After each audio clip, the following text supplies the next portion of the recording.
Hello, everyone. We are starting a brand new series today, which I'm sure you can tell by the title. I am doing my third 7 series, and so this time we're going to be covering the traditional 7 deadly sins, and there's going to be one episode per sin. If you are new here, I have previously done 2 different 7 series, which were not on the podcast. Those are both on my YouTube, but I did the 7 Deadly Shadows, and then I did the 7 Heavenly Virtues.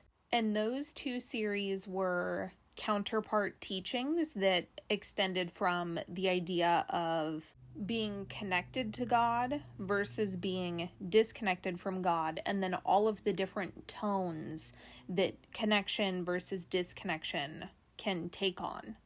So if you have not already checked those out, I'm going to link them in the description box so you can watch those whenever you want. People absolutely loved both of those series. And just so you know, you can watch them out of order. But the 2 that I recommend starting with before you watch the rest of them would be connection and disconnection, because those 2 lay the foundation for the rest of the series.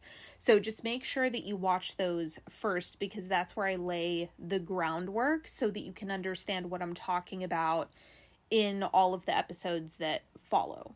Now, what we're doing today and for the weeks coming is going to be completely different. This is a completely separate series that I'm doing. And what inspired this was actually the group chat.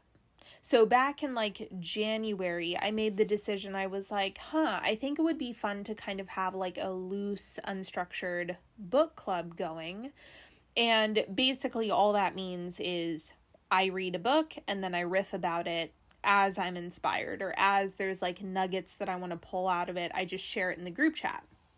And one of the books that someone inside the group chat recommended to me was Outwitting the Devil by Napoleon Hill. And it was an immediate yes for me. So I ended up reading it a couple of months ago. And if you're unfamiliar with that book, essentially the way that it's structured is interview style.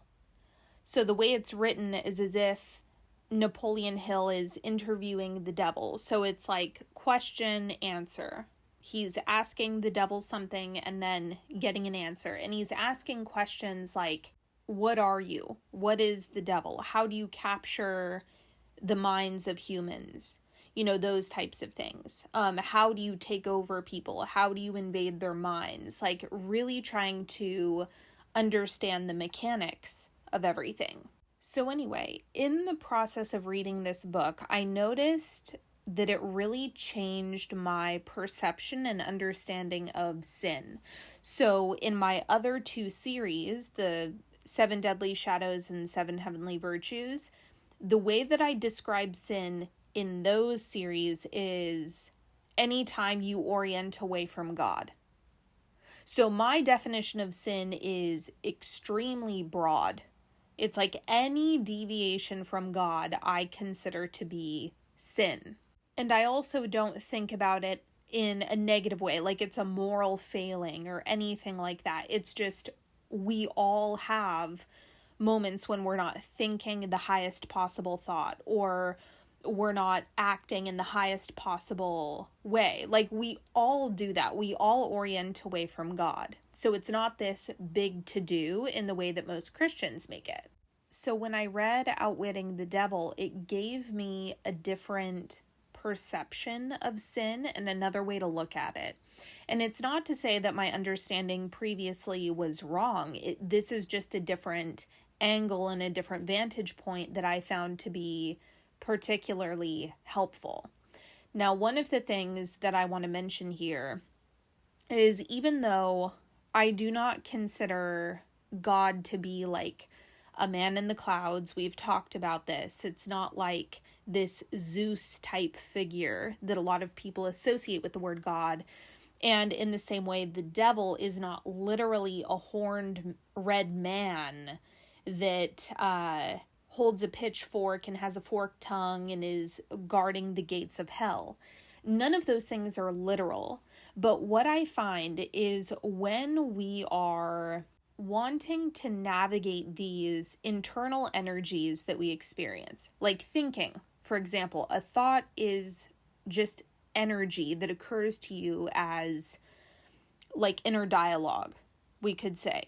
It's just calcified energy that has gotten to the point where it becomes a thought form, like an image in your mind. That's just coagulated energy. And so I find that relating to these things and navigating these things is a lot easier when we have a personified way to relate to them. So this is one of the reasons why I like using personified language for God, for this divine source, even though it's like, what would be more accurate, like an ethereal mist, that doesn't exactly make it easy to have a relationship with something when it feels like that, when it feels like just this ocean of formless substance, like it's kind of hard to relate to that. And so personified language just makes it easier to work with it and to feel it and to be supported by it, because most things in our life occur to us through relationship. That's how we relate to things. And so the personified view is just for the sake of convenience. And in the same way, God is the source of unconditionally loving consciousness, the formless substance that you're directing through your focus.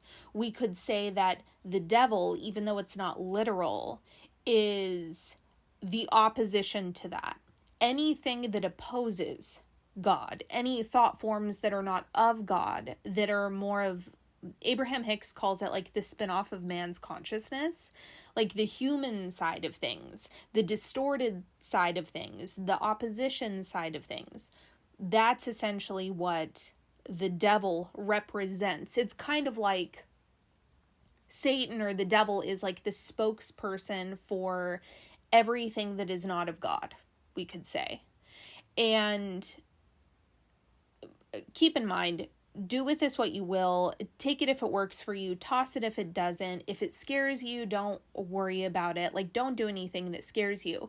But one of the things that you may find helpful is if you can start to associate the thought forms that pull you away from God or that are not from God are coming from the devil instead. It's exactly like that old school imagery of like having the angel and the devil on your shoulders, and having that, there's this constant conversation that you're having internally where it's like you could get into agreement with the angel or you could get into agreement with the devil. And those are options all the time. Getting into agreement with one or the other is available to you all the time. Every thought form is you getting into agreement with something. Now, sometimes we go off the rails because of momentum, but that's a different conversation. I just want you to keep in mind, like, it may be helpful for you to actually incorporate the personified language in order to understand like the negative voice. This is also why naming your ego is really helpful. Like, I can refer to Jessica. Jessica is having crazy bitch thoughts. Jessica is saying psycho things. Jessica is trying to convince me to destroy this relationship, or whatever dramatic thing is coming to mind. And even though that is referring to the ego or like the defense structures that you develop in your youth, it's about being able to relate to these aspects of yourself. And so the reason why I love personified language so much is because it helps you disidentify with it, right? You don't want to identify with the negative voice in your head, but a lot of people do. And so sometimes when you interrupt that by using personified language, it can help create some distance to where you can become the observer instead of believing everything that is popping into your mind. So this leads me to the conversation about sin, like my new understanding of sin. So remember, before I labeled sin as any time you orient away from God, which is still valid. But this new understanding of sin is any time you are facing temptation and you get into agreement with it. So now, the way that I'm viewing negative thought forms is those are actually forms of temptation. And how I like to describe them is they're bait. For the moment, let's use this personified version of the devil, okay? Let's imagine that the devil's entire job is to get you to turn away from God, to no longer think the highest thoughts, to no longer engage in the highest possible actions, to separate you from doing what you know is good or right or best for you. Like, the devil's entire job is to make sure you're not making any positive contributions to your own life or to humanity at large. That's his full-time job. And the way that he does this is through thought forms. So I want you to imagine that the devil has like a short list of all your biggest fears, the things that are the most important to you, and all your vulnerabilities personally, because they're all going to be unique to you. You're going to be more susceptible to some things instead of others. And so what he does is he'll bait you with thoughts. He'll bait you with like scary images coming to mind, or intrusive thoughts, or little seeds of doubt or fear, or even like different forms of procrastination. There's all of these little things, all these little thought forms that end up baiting you into disconnecting from God. Sinning is when you take the bait. Sinning is when you choose to unplug from God and go get into agreement with all of those thoughts, feelings, and actions that you know for sure are not coming from God. It's not coming from the highest place. It is not your highest inspiration. It is not the most loving energy to come from. You're not doing the things that would be a positive contribution to yourself and others, right? All of that stuff completely goes out the window. And keep in mind, your highest purpose is congruency with God. When you are connected to God, this unconditional loving source of consciousness, you feel good, you think good thoughts, you're inspired to the highest possible actions, you're on cloud nine. If there happens to be some turbulence, you're able to shake it off and move through it. You know, it creates this durability. And also, there's this richness that you experience when you're fully connected to God and you're operating from that place. Because this is kind of tying into what I want to start this series with. So let me pause on this. I want to wrap up this entire sin conversation before I actually go into the first deadly sin that we're going to be talking about. So the reason why I decided to do another 7 series is because before, when I was looking at the 7 deadly sins, they didn't fully make sense to me. I was kind of like, there was something that wasn't clicking. And so the 7 deadly shadows emerged from my understanding because the sin thing didn't make sense. I thought that was like a religious view. That was like this religious thing, these things that you're not supposed to engage in. I thought that sin was more of that like bad behavior, your moral failings. Now, when I look at the 7 deadly sins and I'm viewing it through this lens of sin means you're taking the bait. Sin is all the stuff that tempts you out of your highest purpose and out of your highest calling, and all the things that tempt you to disconnect from God.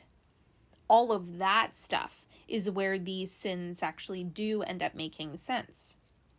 And so that's why I'm going to be having conversations about all the different traditional 7 deadly sins. So that is the thing to keep in mind. And as you're listening to this series, I really want you to pay attention to what are your personal areas of vulnerability. Like, what are your weak points? Where do you feel like you end up taking the bait a lot? Because I'm willing to bet that as I go through all the different sins and I start to describe all the different thought forms and behaviors where you can get baited into disconnecting, you're going to start to notice like, oh shit, I didn't even realize that I did that. Like, you're going to start to have those realizations where you'll see yourself in what I'm describing.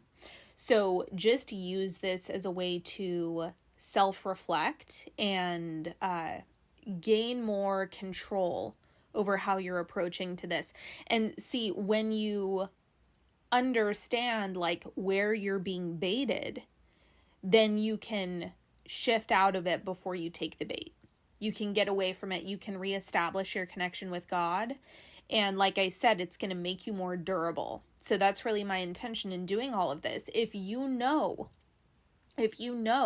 the way that you're slipping up and disconnecting from God and you can catch it before you actually do it, you're going to gain the upper hand. A few things that I want to mention here. Obviously, we're going to be talking about sloth today.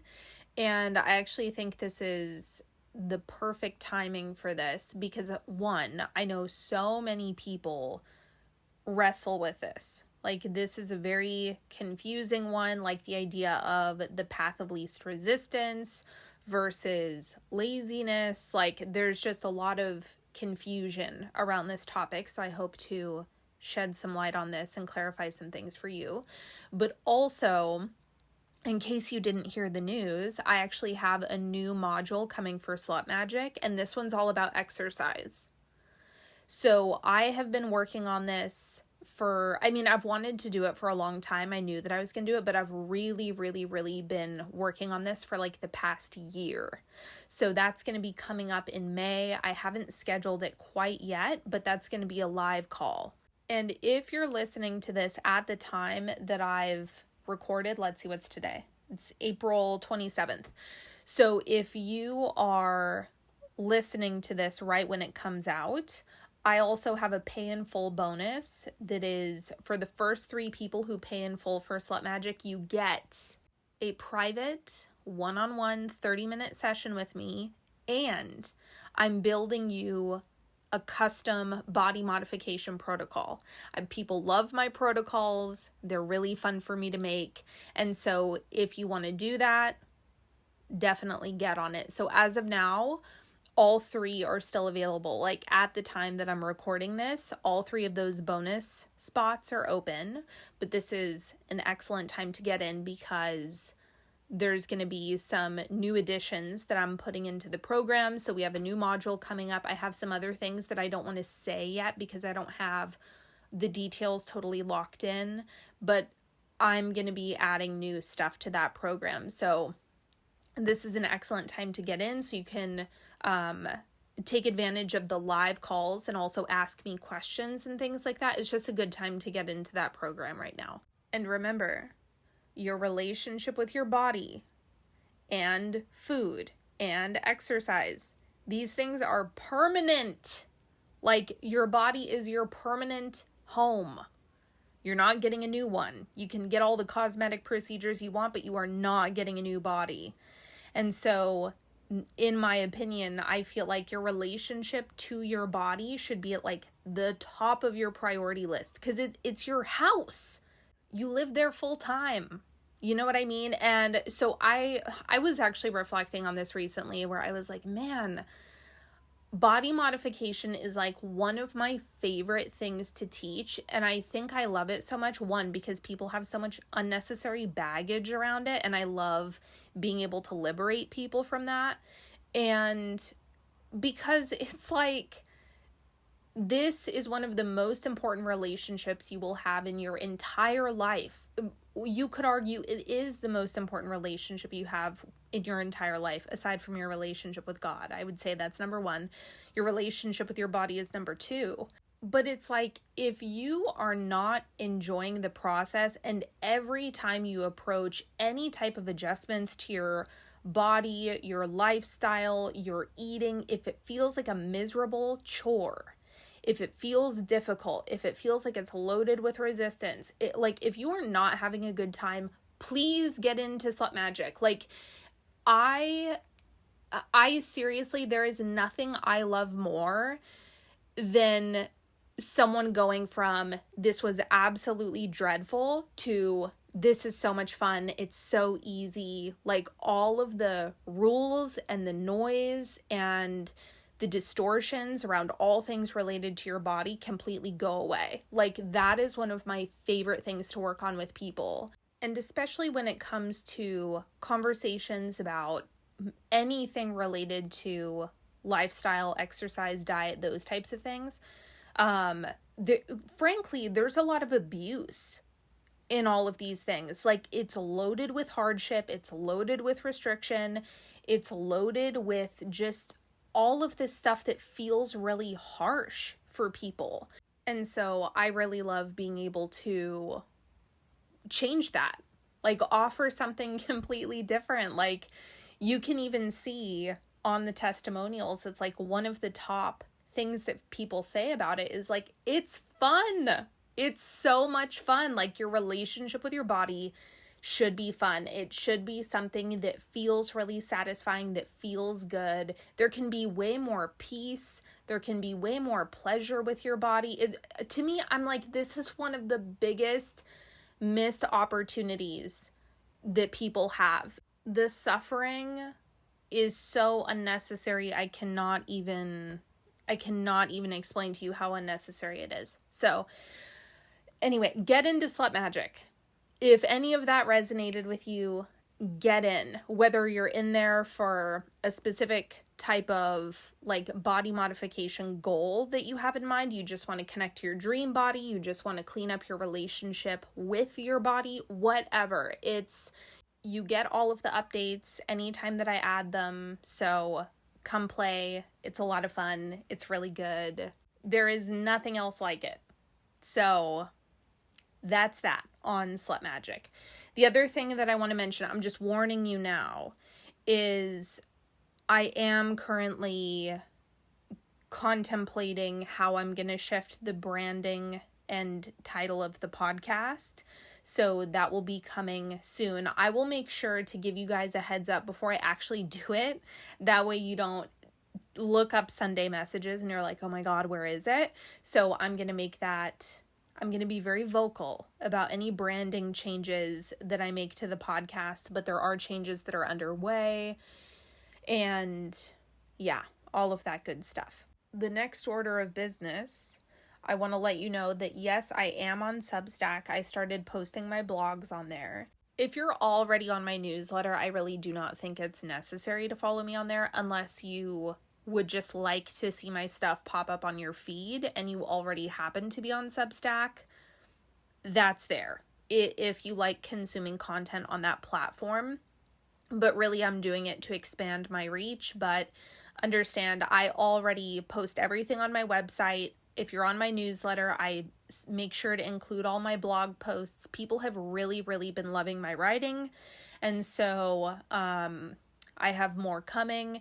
And I also post them on Instagram. So I'm kind of repurposing all my blogs. The one caveat to this, though, is body modification blog posts will have to stay on my blog or Substack. I can't post them on Instagram. Instagram, like, shadow bans me every time I try to talk about Slut Magic on there. So I've had to stop doing that completely. So I'm just giving you a heads up about that all the body modification stuff you will have to find on my blog. But I just wanted to reassure you, you are not missing out on anything if you don't follow me on Substack, but I will include the link in the description box. And then, of course, the group chat is always open. You are more than welcome. There's no commitment. It's very free-flowing. I'm calling it my everything space. I riff in there. I answer questions. I pull tarot cards. Like, it's just a good time. And then, of course, like, as I'm reading things, I riff in there about whatever it is that I'm reading too. So it's just my everything space. Like, I do everything in there. So that is always open, no commitment, come and go as you please. You are always welcome. Sheesh, I had a lot of updates for you today. Okay, let's go ahead and get into this. When we're talking about sloth as a sin, I am specifically referring to anything that tempts you out of your highest calling. So if we're thinking about it as, what is the action that God would have you take? What would God have you do? How would God move you today? What is the action that God would inspire you to in this moment? And remember, that's a moment by moment thing.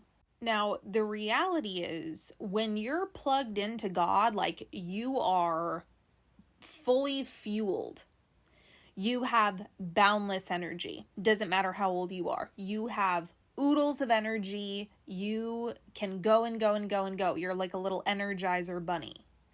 When there is a discrepancy between what you're thinking and the call of your soul, which is the same thing as saying the inspiration that's coming from God, when there's a discrepancy between those two things, then resistance is created.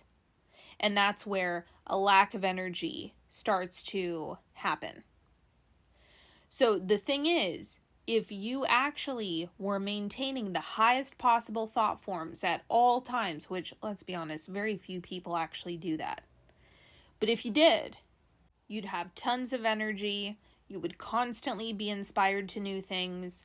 You would move on it right away. There would be this effortlessness to what you do. And that's really what the flow state is, right? Like when you're really in the zone, when you're just locked in, like, and it feels as though you're not even expending any energy. And that's what it's like to be totally congruent with God.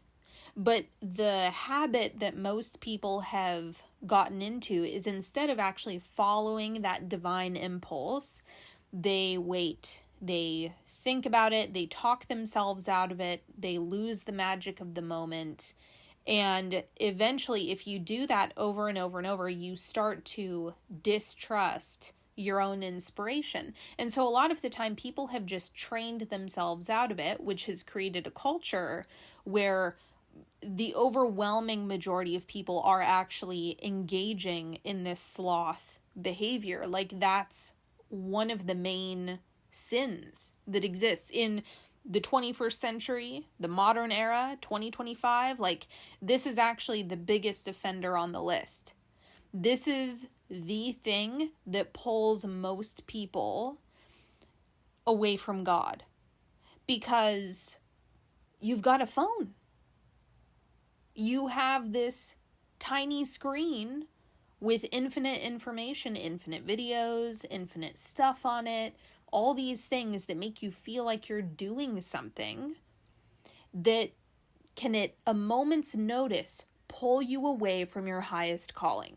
Because I'm telling you right now, none of you are being inspired each and every day to doom scroll or to binge content that doesn't make you feel good. Now, of course, we've had this conversation before about keeping yourself in conversations that actually feel enriching, which your phone can also provide. But I'm talking about the larger culture that we have going on, the larger, more broad stroke view of humanity, being willing to engage in and consume things that are not deliberately enriching, that are not necessarily adding value, but are just distracting them from their highest calling. And so the way that sloth is disguised is in distraction. That's really what it is. That's like the number one trick. No. Don't focus on your goals and your dreams. No. Don't do any of that stuff. There's a lot of other things that you could be consuming. Just do that instead. And that's the bait. You know, the procrastination, like if you are putting off doing this thing that you know you're being called to do, and you just keep putting it off, that's you taking the bait. In the moment, you have to get to the point where you can clearly discern what is your highest inspiration, what is that highest feeling and that highest calling. I'll give you an example of this, just to like really highlight this for you. There was part of me that was tempted to not record this podcast for you. What if it's really clunky? What if the words aren't smooth? What if I choose the wrong sin to talk about in the first episode? There were these like little gnats. Those are how the thoughts felt to me. Like just these thoughts that were attempting to disorient me and prevent me from giving this to you. When the reality is, if I have something to say and God has put the words on my heart and I'm inspired to give something, that means someone needs it.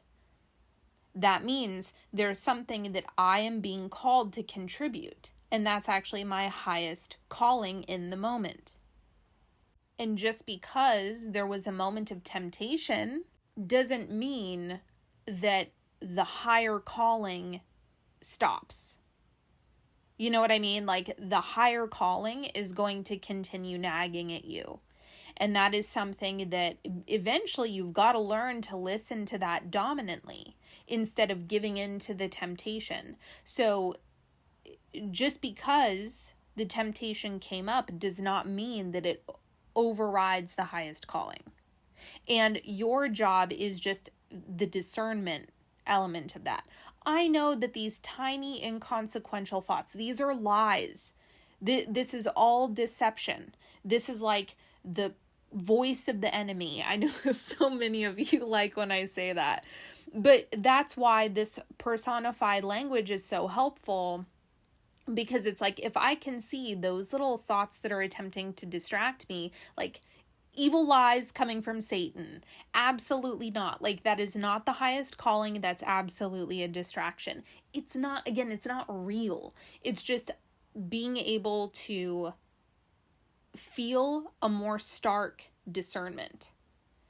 And this is why keeping your eye on, does it feel better or worse? If it feels better, you're either congruent with God or getting closer. And either one of those is good. But it's always relative. The highest, most ecstatic, joyous thought is not necessarily always going to be available to you. But your job is being able to identify for yourself, where am I getting baited out of taking action? Where am I getting distracted and pulled away from my highest calling? It's a moment by moment thing. It could even be something on the topic of exercise. Let's say you know for sure that there's some type of exercise or movement or going for a brief walk. There is something you could do for your body and for yourself that would genuinely make you feel better, and you know that for sure. And if there are thought forms that are starting to tempt you out of doing those things, that's you taking the bait. Because you and I both know that it does not feel good to do the same thing day after day after day when all of them are negative contributions in the moment. Like they're not adding something positive. And if it's not adding something positive, it's a net negative. So if you do that day after day, you don't follow the highest calling over and over and over, that is going to add up in a negative way. And that does not feel good. And this is where I get so annoyed when people say that they're afraid they're not going to do anything, that they're going to do nothing, or they falsely think that their desire is to do nothing. Let me tell you something. If your desire is to do nothing, there's only a few possibilities. Either you're burnt out and are genuinely exhausted to the point where it's like you're totally disconnected from pleasure, you're disconnected from like your inspiration from your yes internally, like your compass is completely out of order at the moment. That's its own issue. The second possibility is it is a nervous system thing and you just need to regulate. That's number 2. The third thing would be identity. If you think of yourself as a lazy person, and I mean that in a derogatory way, if you think about yourself as being that, then you are going to be that. But you cannot convince me that that is your true state. Like that is your highest calling and your highest purpose. Now, in the way that I use the word lazy, I don't really mean it in a derogatory way.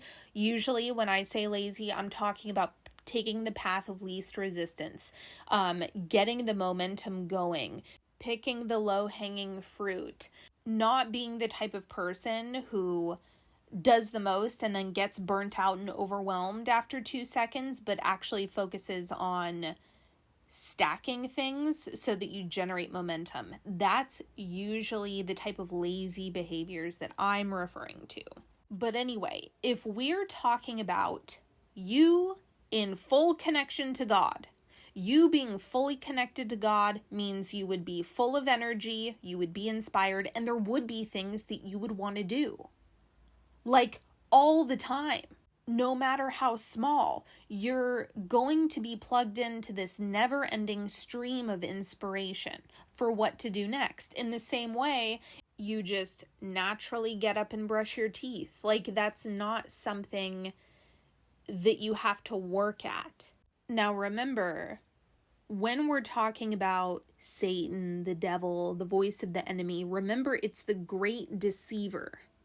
And one of the greatest lies that I think people have actually bought into that has pulled themselves away from their highest calling is they have bought into the lie that the little actions don't add up, that the little things don't matter, that the little inspirations don't matter, that the small contributions aren't going to make a difference.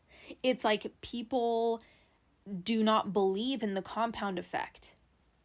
And that was a fucking lie. Like, that is not true.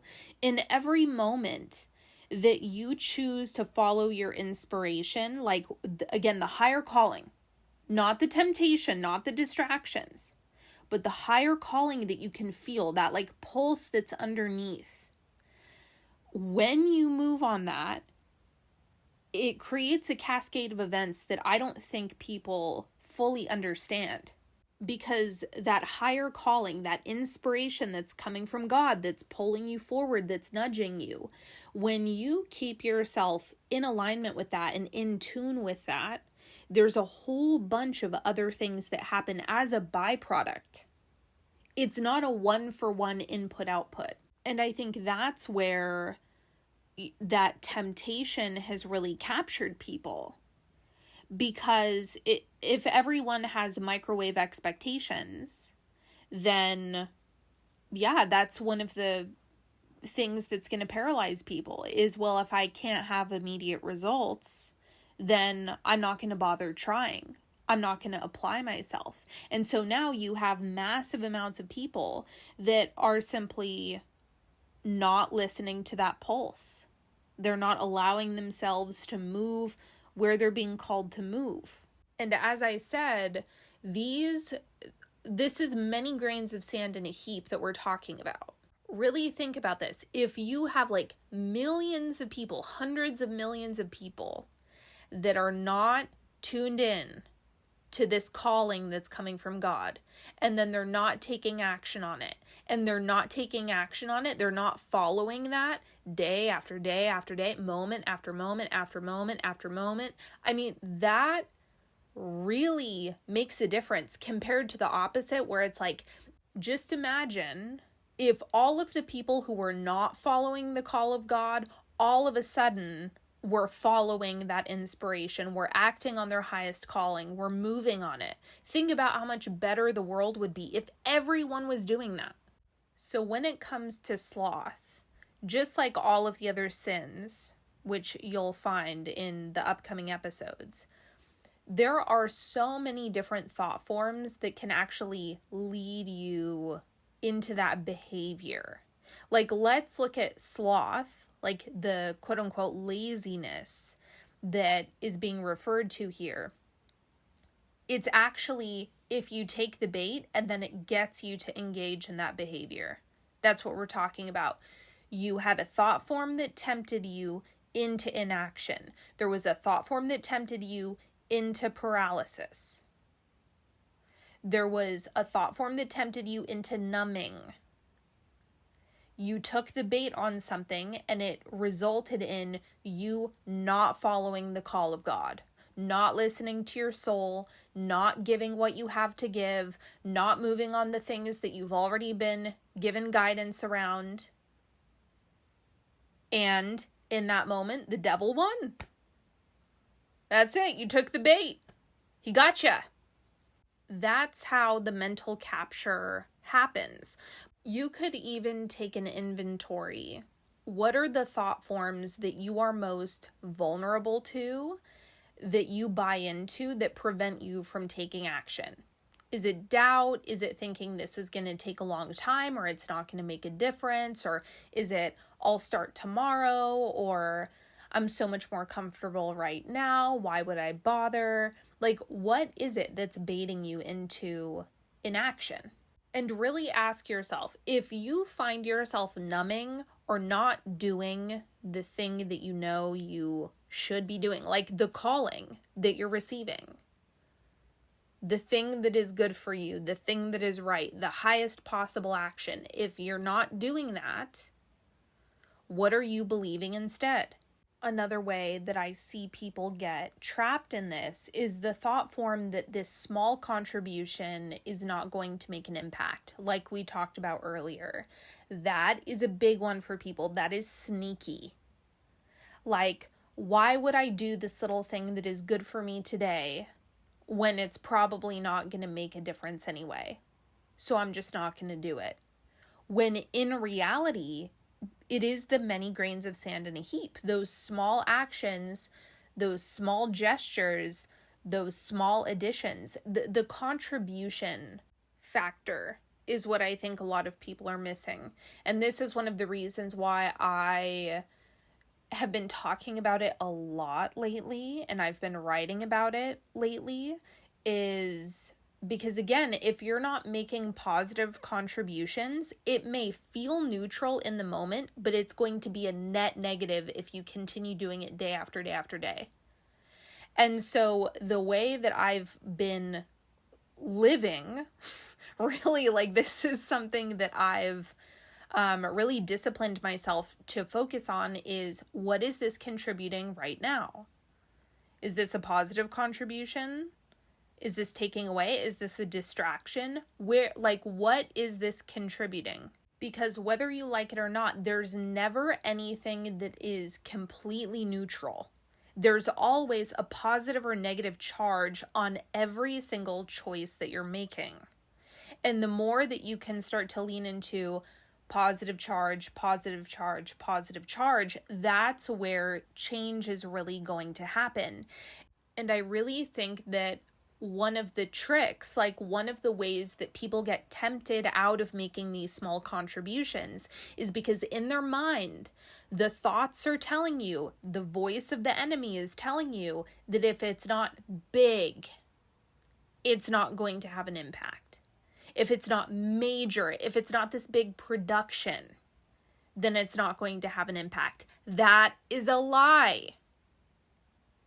That is a lie. That is the bait. And so if you are constantly looking at the situation and saying, well, I'm not doing something big, and if I'm not doing something big, then it's not going to make a difference, that's the sloth thing. That's the sin. That's you taking the bait. That's the lie. That's what perpetuates the behavior. And so instead of stacking the positive contributions, it turns into a net negative. And that's why they call the devil the great deceiver. Satan is the father of lies. That's how you have to view these temptations. They're distorted thought forms, they're lies, they're temptations that are trying to bait you into not fulfilling your highest calling. And do not get confused when I'm talking about your highest calling. Remember, I'm saying what is the highest inspiration that God is giving you in the moment. And sometimes that might be going outside for a moment, getting some sunlight on your skin, going for a brisk walk, eating some food. Like, the small contributions might be the highest calling moment by moment by moment. We're not talking about these big picture, what's your life purpose, what's going to be the entirety of your career. We're not talking about any of that. That's macro. Most people don't have as many issues with macro stuff. The micro things, like the really granular decisions that are happening every single day, that is where people get fucked up. I am telling you. Because where people end up getting paralyzed is in that moment when you take the bait, when you give in to that temptation, and then that sets you on a negative trajectory. Because when you are in a habit of doing that, your mind ends up getting captured. So you have all of this momentum going in a direction that you don't want it to go. And the way that you interrupt it is you have to go granular. And when you have a lot of negative momentum, people view it as like a macro issue, and it's not. It's not like this grand life purpose that you need to sort out. You don't need to sort out the meaning of life in order to start adjusting the sails and setting yourself on a different course. That is something that happens on a micro level in the moment. Honestly, I'm going to make a blanket statement and just say if you find yourself to be disregarding the micro decisions every single day, and you find yourself ruminating on like macro big picture stuff, I would say that's a distraction. That's pulling you away from God. That's disconnecting you from that higher calling. You're ignoring the calling in the moment, and it's causing paralysis. So I would actually view that as the temptation. Ruminating on macro and disregarding the micro, that's temptation. That's like the deceptive thought form that crept in. And I mean, you can spin your wheels in the mud about that for a long ass time. Let's be honest. So if you have a tendency to do that, you want to interrupt on those little itty bitty teeny weeny day-to-day decisions. Start giving way more credit to all the day-to-day micro contributions that you're making. Do not treat anything like it's neutral. It either has a positive charge or a negative charge in the moment. If you're listening to this right now and it's really resonating with you and you're noticing like, man, I'm buying into a lot of this, and this is a really consistent issue for me, this is something that I want you to keep in mind. Your body and your mind greatly benefit from motion and from creative flow, from actually doing things. Even if it results in a failure or if it's a dud or whatever, even the experience of making an attempt and doing something or learning something new, exploring something, all of that massively benefits you, even if it's completely experimental or it's doing something challenging. And what I was actually thinking about in preparation for this episode was like, even plants move. Really think about that. If a plant is moving, it's growing, it's breathing, the leaves move, even if it's not detectable to you. Like if you were to just look at it, it appears to be still. But if you had like a let's say 24 hours of footage, a week of footage of a plant, you would see that the plant moves a lot. They move, they're alive. So if a plant is constantly moving, the same life force that's flowing through the plant is also flowing through you. You are meant to stay in motion. And I'm not just talking about physical exercise, although yes, we do benefit from like circulation, but I'm also talking about staying in motion in terms of following the inspiration, like being in a creative flow or getting the inspiration to call a friend or like the next thing, literally the next thing that you are being called to do. That's what I'm referring to when I'm talking about motion. For example, me recording this right now, this was my highest calling. And even though there were some thoughts that attempted to bait me, the reason why I don't give in to them very often anymore is simply because I've spent some time developing my muscles. So because I'm able to identify, I'm able to discern within myself, like, where is that thought form coming from? And what is actually my highest calling right now? Not in 10 minutes, right now. Because there is always guidance being offered to you. God is always communicating to you, inspiring you, feeding you thought forms. Like that is always beaming down at you. But you have to train yourself to start feeling around for it more, seeking it, remembering that it's there. And when you start getting into that habit, then when those old distracting thoughts, the temptations start to pop up, you don't buy in as easily. But that's actually where the practice comes in. So this right now, this is the motion that I'm talking about. Me recording this right now. This is my highest calling right now. This is what I'm guided to do. This is what I have to give right now.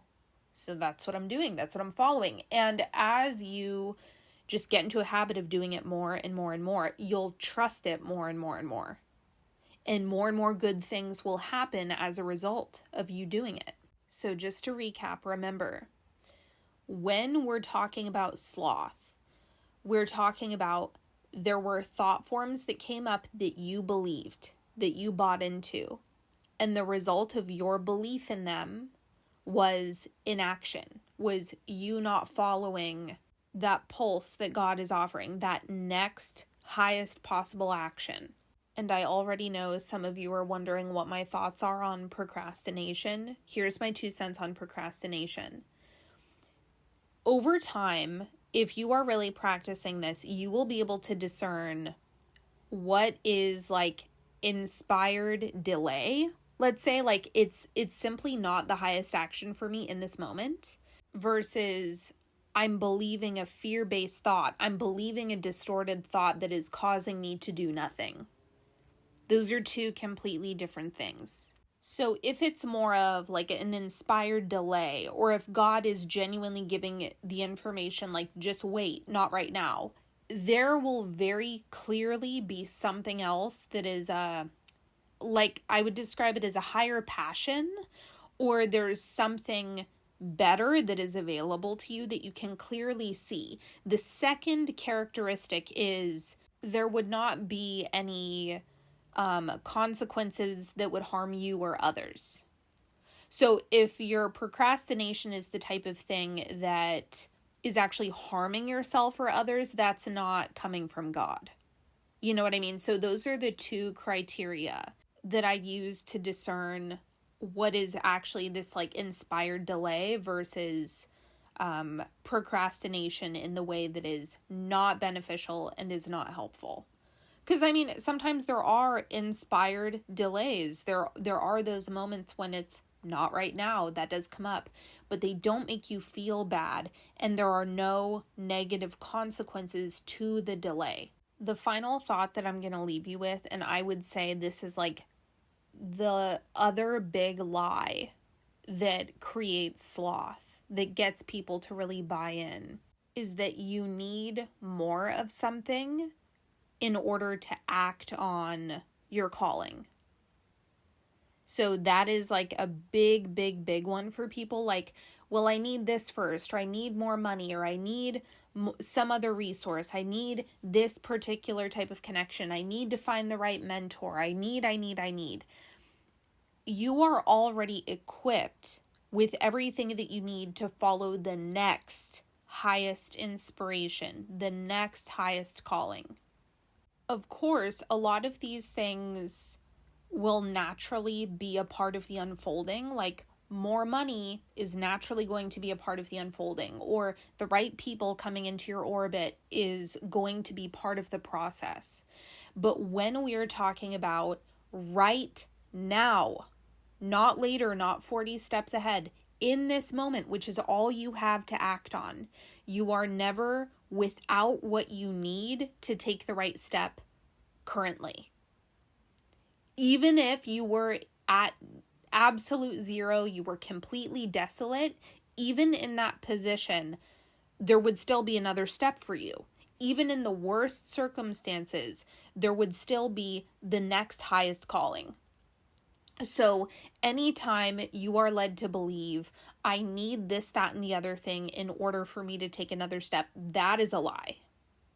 Those things might be a part of the process, but that is not a necessary condition for you following the next highest inspiration. Because that's the piece. If you start following it, that is going to keep you connected to God in a more sustainable way. If you actually do follow that over and over and over and over, no matter your circumstances, no matter what position you're in, make that a discipline for yourself. So that is what I'm going to leave you with. Don't forget, everything that you need is in the description box. Slut Magic, the group chat, all the goods are in there. Don't forget about the pay in full bonus for Slut Magic. I still have 3 available at the time of me recording this. If you have any questions, feel free to reach out, email me. Everything's in the description box, the show notes.